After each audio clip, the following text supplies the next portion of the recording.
Corona के मामले में उतार चढ़ाव जारी है। कल के मुकाबले से आज 30,000 से ज़्यादा केस।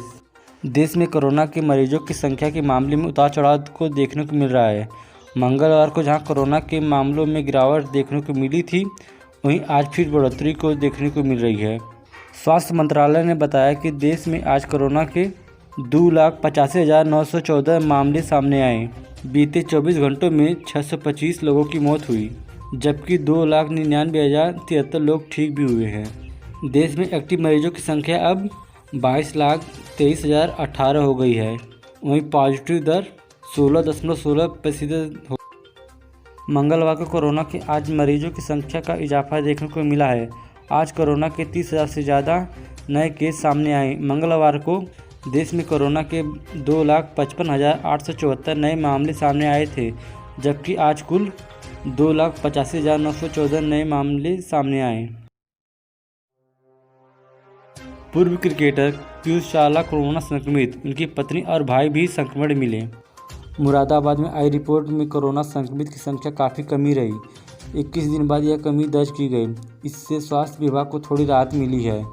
जारी रिपोर्ट के अनुसार नए मरीजों की में क्रिकेटर पीयूष चावला की पत्नी अनुभूति भी शामिल हैं। पीयूष चावला और उनके भाई प्रतीक चावला खुद से ही पहले संक्रमित हैं। उनकी दूसरी जांच भी रिपोर्ट कोरोना पॉजिटिव आई है। कानपुर में कोरोना की दर घटी। जिले में कोरोना संक्रमण की दर भले ही कमी हो रही है, लेकिन कोरोना से मौतें भी थम नहीं रही हैं। मंगलवार को जीएसबीएम मेडिकल कॉलेज के एलएलआर अस्पताल के L3 कोविड हॉस्पिटल इलाज के दौरान 2 की मौत हो गई। उसमें एक वृद्धा महिला और एक बुजुर्ग है। बुजुर्ग को कोरोना संक्रमण के अलावा अन्य बीमारी भी जटिल थी। वहीं 337 नए कोरोना संक्रमित मिले हैं, जो सोमवार के मुकाबले 124 केस कम हैं। कोरोना को मात देकर 580 स्वस्थ हुए हैं और अब जिले में सक्रिय केस 3,602 हो गए हैं। यशोदा नगर के निवासी 68 वर्षीय वृद्धा महिला मधुमेह, कनिक, किडनी डिजीज और क्रॉनिक डिजीज से पीड़ित थी। 9 फरवरी को लॉन्च होगा सैमसंग के फ्लैगशिप फ़ोन और कई प्रोडक्ट, कंपनी ने किया कंफर्म। सैमसंग साल का पहला अपना बड़ा कार्यक्रम आयोजित करने जा रहा है, जिसका नाम गैलेक्सी अनपैक्ड इवेंट होगा। इसकी तारीख का खुलासा कंपनी ने खुद दिया है। यह कार्यक्रम 9 फरवरी को होगा। इस कार्यक्रम के दौरान सैमसंग के कई प्रोडक्ट को पेश किया जाएगा। इसमें Samsung Galaxy S22 series smartphone, new tablet और अन्य ऐसे सीरीज से पर्दा उठाने जा रहा है। सैमसंग गैलेक्सी S22 सीरीज कई अच्छे फीचर के साथ दस्तक देगा, क्योंकि कंपनी ने अपने बीते साल अपनी गैलेक्सी नोट सीरीज को बंद कर दिया है। ऐसे में बहुत से लोग सैमसंग की अपकमिंग सीरीज का इंतज़ार कर रहे हैं। बिन फ्यूचर की रिपोर्ट के मुताबिक गैलेक्सी टैब S8 का भी इस कार्यक्रम के दौरान पेश किया जा सकता है।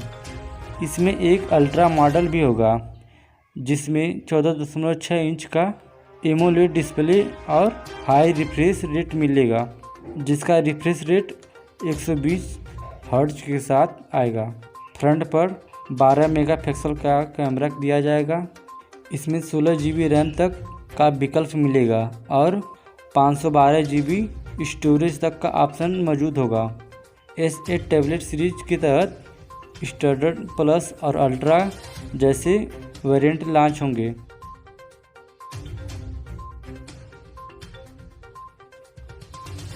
EPF अकाउंट में नौकरी छोड़ने की तारीख अपडेट करना जरूरी है। EPF की तरफ से बड़ी खबर निकल के आई है। अगर आप अपनी वर्तमान नौकरी छोड़कर किसी दूसरी कंपनी में नई जॉब शुरू करते हैं, तो अपना EPF अकाउंट में नौकरी छोड़ने की तारीख को अपडेट कराना होगा। नौकरी छोड़ने की अपडेट आप 2 महीने तक अपडेट कर सकते हैं। इसके लिए आपको कहीं नहीं जाना ज़रूरी है। EPFO ने ऑनलाइन ही घर बैठे अपडेट करने की सुविधा की है। एक ट्वीट में EPFO ने इसकी जानकारी देते हुए एक वीडियो भी शेयर किया है। धमाकेदार सेल, 50 मेगापिक्सल कैमरा और 5000 mAh बैटरी वाले इन्फिनिक्स फ़ोन पर शानदार डिस्काउंट। अगर आप बजट सेगमेंट में अपने लिए एक दमदार स्मार्टफोन खरीदना चाह रहे हैं, तो आपके पास है एक शानदार मौका। 31 जनवरी तक चलने वाली फ्लिपकार्ट की रिपब्लिक डे सेल में इन्फिनिक्स के popular smartphone Infinix hot 11S के दोनों वेरिएंट को 500 रुपये के छूट के साथ खरीदा जा सकता है। इस सेल में हॉट 11S के 4GB RAM plus 64GB internal storage variant की कीमत 10,999 रुपये से घटकर 10,499 रुपये हो गई है। वहीं इस फ़ोन को 4GB plus 128GB internal storage वाले को आप 31 जनवरी तक 11,999 रुपये की वजह 11,499 रुपये में खरीद सकते हैं। फ़ोन में कंपनी 1080x2460 पिक्सल रेजोल्यूशन के साथ 6.78 इंच का फुल HD प्लस डिस्प्ले दिया गया है। यह डिस्प्ले 90 हर्ट्ज के रिफ्रेश रेट के साथ आता है। यह फ़ोन 6GB तक रैम और 128GB तक इंटरनल स्टोरेज से लेंस है। इसमें 50 मेगापिक्सल के प्राइमरी कैमरा के साथ एक 2 मेगापिक्सल का कैमरा और एक AL लेंस दिया गया है। वहीं सेल्फी के लिए इस फ़ोन में आपको 8 मेगापिक्सल का फ्रंट कैमरा देखने को मिलेगा। इसमें डुअल नैनो सिम और फिंगरप्रिंट सेंसर सपोर्ट के साथ आने वाले इस फ़ोन में आपको 5000 mAh बैटरी को मिलेगा।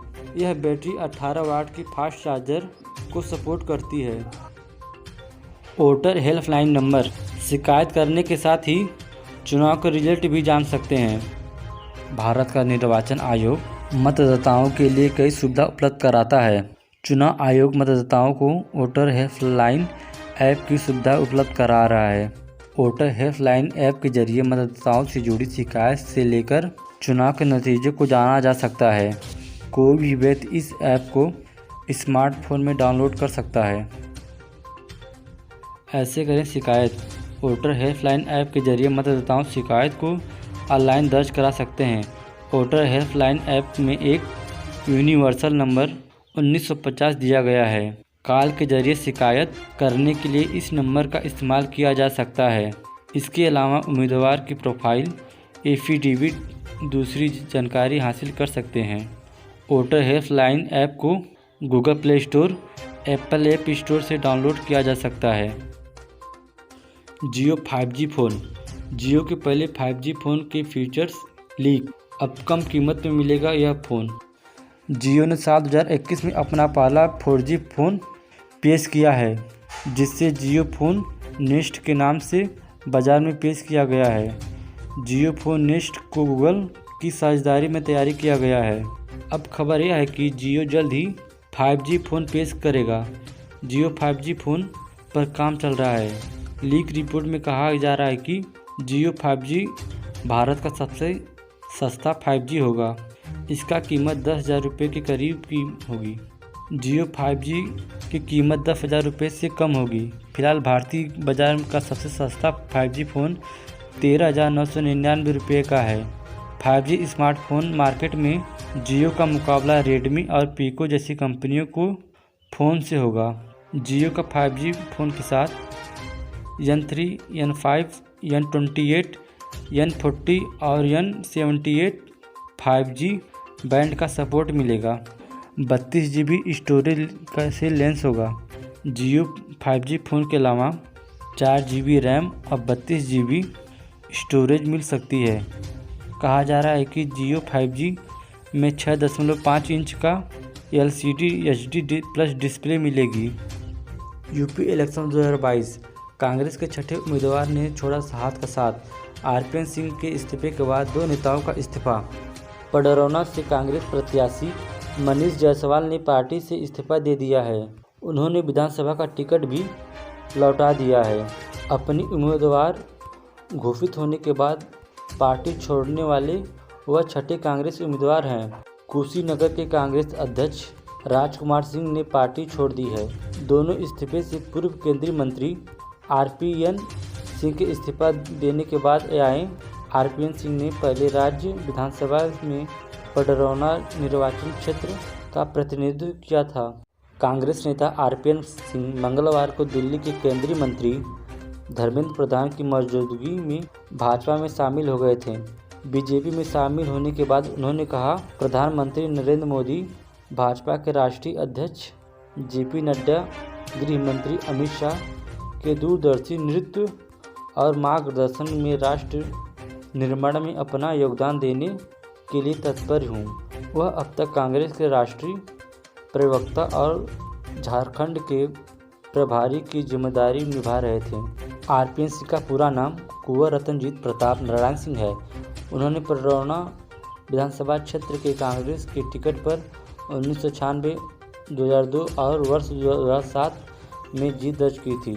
इसके बाद वह कुशीनगर से 2009 में लोकसभा चुनाव में जीतकर वह सांसद बने और मनमोहन सिंह के नेतृत्व वाली संयुक्त प्रगतिशील गठबंधन सरकार में गृह राज्य मंत्री की जिम्मेदारी संभाली। रेलवे बोर्ड ने रद्द किया एनटीपीसी और ग्रुप डी की परीक्षाएं। जानिए इसकी वजह। यूपी बिहार में छात्रों के उग्र प्रदर्शन के बाद रेलवे रिक्रूटमेंट बोर्ड आरआरबी ने आरआरबी, एनटीपीसी, सीबीटी 2 और group D CBT first paper को रद्द करने का फैसला किया है।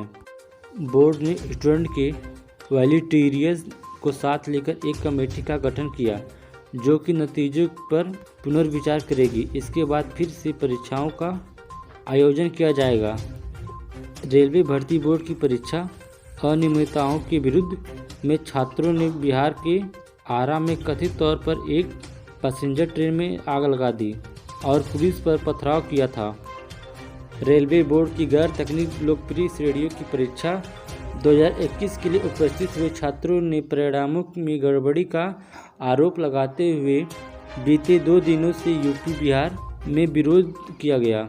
बिहार शरीफ रेलवे स्टेशन पर भी विरोध हुए, जबकि बीते दिन यूपी के प्रयागराज में भी स्टूडेंट ने विरोध किया, जिसके बाद पुलिस ने हॉस्टल में घुसकर छात्रों को बाहर निकालने की कोशिश की।